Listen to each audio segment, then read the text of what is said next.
शुरू करते हैं 35वां अध्याय युगल गीत। श्री सुखदेव जी कहते हैं, परीक्षित, भगवान श्री कृष्ण गौओं को चराने के लिए प्रतिदिन वन में चले जाने पर उनके साथ गोपियों का चित्त भी चला जाता था। जब भगवान जाते थे तो उनके साथ गोपियों का चित्त भी चला जाता था। उनका मन श्री कृष्ण का चिंतन करता रहता और वे वाणी से उनकी लीलाओं का गान करती रहती। भगवान जो है उसमें गोपियों का जो मन है वो भगवान में लगा रहता और वो वाणी से उनकी लीलाओं का गान करती रहती थी। इस प्रकार वे बड़ी कठिनाई से अपना दिन बिताती। गोपियाँ जो हैं वो बहुत कठिनाई से अपना दिन बिताती थीं। गोपियाँ आपस में कहती, अरे सखी, अपने प्रेमी जनों को प्रेम वितरण करने वाले और द्वेष करने वालों तक को मोक्ष दे देने वाले श्याम सुंदर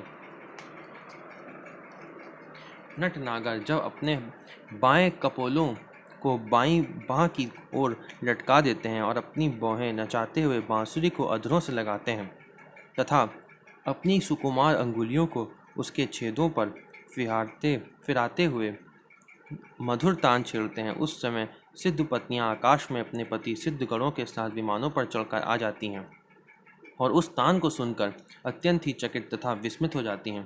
पहले तो उन्हें अपने पतियों के साथ रहने पर भी चित्त की ये दशा देखकर लज्जा मालूम होती थी, परंतु क्षण भर में ही उनका चित्त काम बाण से बिंध जाता है। वह विवश और अचेत हो जाती हैं। उन्हें इस बात की भी स्तुति नहीं रहती कि उनकी नीवी खुल गई है और उनके वस्त्र खिसक गए हैं। अरे गोपियों, तुम ये आश्चर्य की बात सुनो। यह नंद नंदन कितने सुंदर हैं। जब वे हंसते हैं तब हाथ से रेखाएं हार का रूप धारण कर लेती हैं, शुभ्र मोती सी चमकने लगती हैं। अरे वीर, उनके वक्षस्थल पर लहराते हुए हार में किरण में हास्य की किरणें चमकने लगती हैं। उनके वक्षस्थल पर जो श्रीवत्स की सुनहली रेखा है वह तो ऐसी जान पड़ती है मानो श्याम मेघ पर बिजली ही स्थिर रूप से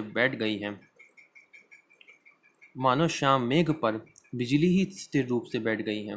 वह जब दुखी जनों को सुख देने के लिए विरहतियों के मृतक शरीर में प्राण का संचार करने के लिए बांसुरी बजाते हैं, तब ब्रज के झुंड बैल, गौएं और हरिण उनके पास ही दौड़ आते हैं। केवल आते ही नहीं, सखी दांतों से चबाया हुआ घास का ग्रास उनके मुंह में ज्यों का त्यों पड़ा रहता है। वे उसे ना निगल पाते हैं और ना तो उगल ही पाते हैं। दोनों कान खड़े करके इस प्रकार स्थिर भाव से खड़े हो जाते हैं मानो सो गए हैं या केवल भीत पर लिखे हुए चित्र हैं। उनकी ऐसी दशा होना स्वाभाविक ही है, क्योंकि ये बांसुरी की तान उनके चित्त को चुरा लेती है। हे सखी, जब वे नंद के लाल अपने सिर पर मोर पंख का मुकुट बांध लेते हैं, घुंघराली अलकों में फूल के गुच्छे खोस लेते हैं, रंगीन धातुओं से अपना अंग अंग रंग लेते हैं और नए नए पल्लवों से ऐसा वेश सजा लेते हैं जैसे कोई बहुत बड़ा पहलवान हो, और फिर बलराम जी तथा ग्वालबालों के साथ बांसुरी में गौओं का नाम ले लेकर उन्हें पुकारते हैं, उस समय प्यारी सखियों नदियों की गति भी रुक जाती है। वे चाहती हैं कि वायु उड़ाकर हमारे प्रियतम चरणों की धूलि हमारे पास पहुंचा दे और उसे पाकर हम निहाल हो जाएं, परंतु सखियों, वह भी हमारे ही जैसी मंदभागिनी है। जैसे नंद नंदन श्री कृष्ण का आलिंगन करते समय हमारी भुजाएं कांप जाती है और जड़ता रूप संचारी भाव का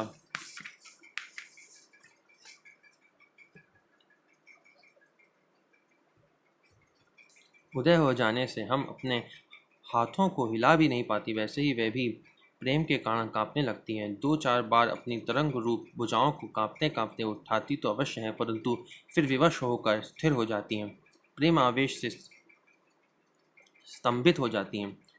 अरि वीर, जैसे देवता लोग अनंत और अचिंत्य ऐश्वर्यों के स्वामी भगवान नारायण की शक्तियों का गान करते हैं, वैसे ही ग्वालबाल अनंत सुंदर नट नागर श्री कृष्ण की लीलाओं का गान करते रहते हैं। वह अचिंत्य ऐश्वर्य संपन्न श्री कृष्ण जब वृंदावन में विहार करते रहते हैं और बांसुरी बजाकर गिरिराज गोवर्धन की तरतुराई में चरती हुई गौओं का नाम ले लेकर पुकारते हैं, उस समय वन के वृक्ष और लताएं फूल और फलों से लद जाती हैं। उनके भार से डालियां झुककर धरती छूने लगती हैं, मानो प्रणाम कर रही हों। वह वृक्ष और लताएं अपने भीतर भगवान श्री विष्णु की अभिव्यक्ति सूचित करती हुई सी प्रेम से फूल उठती हैं। उनका रोम रोम खिल जाता है और सबकी सब मधुर धाराएं उड़ने लगती हैं। अरे सखी, जितनी भी वस्तुएं संसार में या उसके बाहर देखने योग्य हैं, उनमें सबसे सुंदर, सबसे मधुर, सबके शिरोमणि हैं ये हमारे मनमोहन। ये देखिए कितनी अच्छी लाइन है वाली। अरे सखी, गोपी कहती है, जितनी भी वस्तुएं संसार में या उसके बाहर देखने योग्य हैं, जितनी भी संसार में चीज़ें हैं समझ लो, उनमें सबसे सुंदर, सबसे मधुर, सबके शिरोमणि, सबसे श्रेष्ठ मतलब ये हमारे मनमोहन। उनके सांवले ललाट पर केसर की खौर कितनी फबती है, बस देखती ही जाओ। गले में घुटनों तक लटकती हुई वनमाला, उसमें पिरोई हुई तुलसी की दिव्य गंध और मधुर मधुर मधुर मधु से मतवाले होकर झुंड के झुंड भौरे बड़े मनोहर एवं उच्च स्वर से गुंजार करते रहते हैं।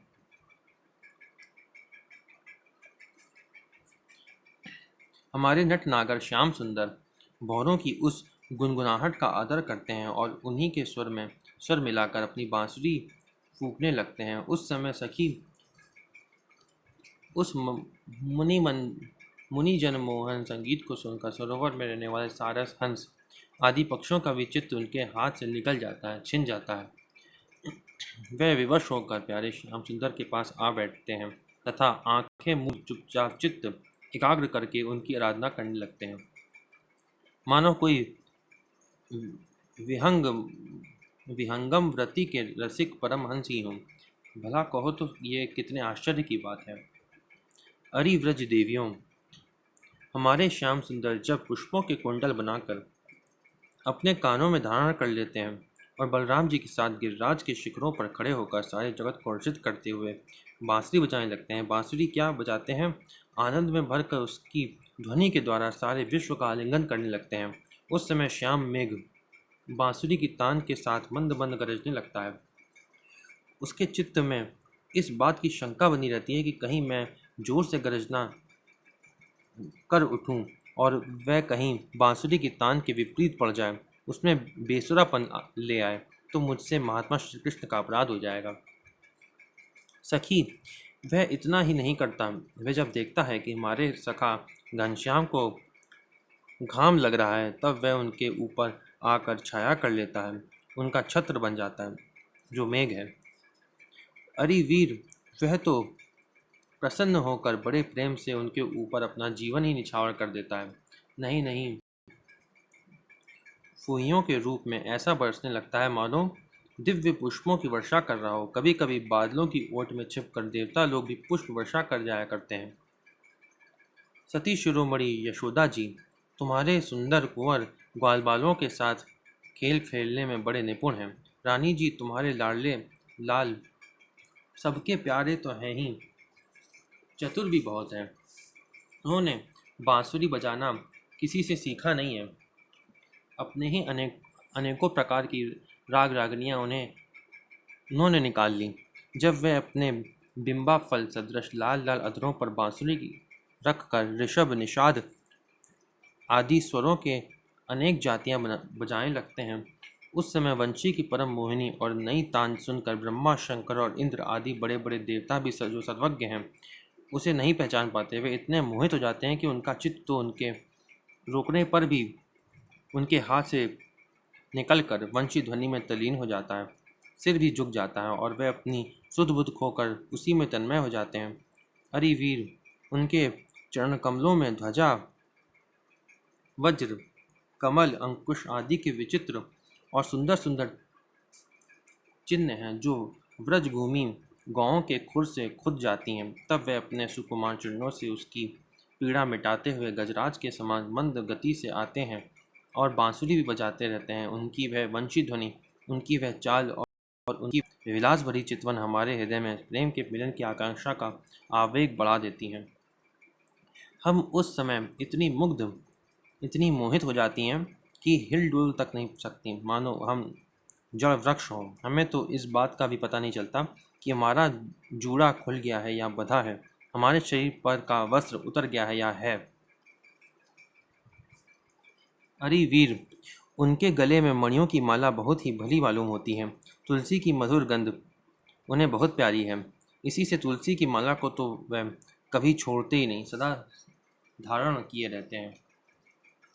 जब वह श्याम सुंदर उस मणियों की माला से गौओं की गिनती करते करते किसी प्रेमी सखा के गले में बाँह डाल देते हैं और भाव बता बता कर बांसुरी बजाते हुए गाने लगते हैं, उस समय बजती हुई उस बांसुरी के मधुर स्वर से मोहित होकर कृष्ण सा मृगों की पत्नियां हरिणियां भी अपना चित्त उनके चरणों पर निछावर कर देती हैं। और जैसे हम गोपियां अपने घर गृहस्थी की आशा अभिलाषा छोड़कर गुण सागर नागर नंदन नंदन को घेरे रहती हैं, वैसे ही वह भी उनके पास दौड़ आती हैं और वहीं एकटक देखती हुई खड़ी रह जाती है, लौटने का नाम भी नहीं लेती। नंद रानी यशोदा जी, वास्तव में तुम बड़ी पुण्यवती हो, तभी तो तुम्हें ऐसे पुत्र मिले हैं। तुम्हारे वे लाडले लाल बड़े प्रेमी हैं, उनका चित्त बड़ा कोमल है। वह प्रेमी सखाओं को तरह तरह से हास हास परिहास के द्वारा सुख पहुंचाते हैं। कुंदकली का हार पहनकर जब वे अपने को विचित्र वेश में सजा लेते हैं और ग्वाल बाल तथा गौओं के साथ यमुना जी के तट पर खेलने लगते हैं, उस समय मलियत चंदन के समान शीतल और सुगंधित स्पर्श से मंद मंद अनुकूल बहकर वायु तुम्हारे लाल की सेवा करती है और गंधर्व आदि उपदेवता बंदीजनों के समान गा गा कर उन्हें संतुष्ट करते हैं तथा अनेकों प्रकार की भेंटें देते हुए सब ओर से घेर कर उनकी सेवा करते हैं। अरे सखी, श्याम सुंदर व्रज की गौओं से बड़ा प्रेम करते हैं, इसलिए तो उन्होंने गोवर्धन धारण किया था। अब वे सब गौओं को लौटा कर आते ही होंगे। देखो, सायंकाल तो हो ही चला है, तब इतनी देर क्यों होती है? सखी, रास्ते में बड़े बड़े ब्रह्मा आदि वयोवृद्ध और शंकर आदि ज्ञान वृद्ध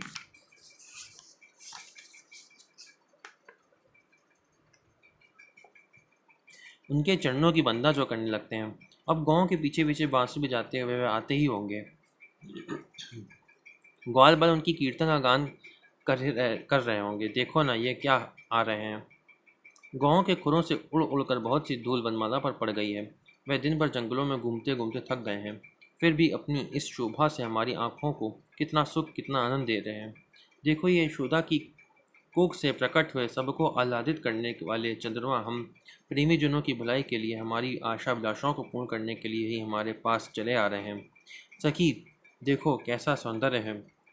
मद भरी आंखें कुछ चढ़ी हुई हैं, कुछ कुछ ललाई लिए हुए कैसी भरी जान पड़ती हैं। गले में वनमाला लहरा रही है। सोने के कुंडलों की कांति से वे अपने कोमल कपोलों को अलंकृत कर रहे हैं। इसी से मुंह पर अधपके बेर के समान कुछ पीलापन जान पड़ता है और रोम रोम से विशेष करके मुख कमल से प्रसन्नता फूटी पड़ती है।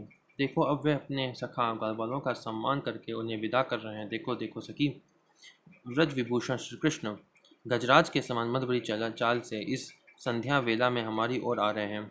अब व्रज में रहने वाली गौओं का, हम लोगों का दिन भर का असह्य विरह ताप मिटाने के लिए उदित होने वाले चंद्रमा की भांति ये हमारे प्यारे श्याम सुंदर समीप चले आ रहे हैं। श्री सुखदेव जी कहते हैं, परीक्षित, बड़भागिनी गोपियों का मन श्री कृष्ण में ही वह श्री कृष्ण में हो गई थी। जब भगवान श्री कृष्ण दिन में गौओं को चराने के लिए वन में चले जाते हैं, तब वे उन्हीं का चिंतन करती रहती है और अपनी अपनी सखियों के साथ अलग अलग उन्हीं की लीलाओं का गान करके उसी में रम जाती। इस प्रकार उनके दिन बीत गए।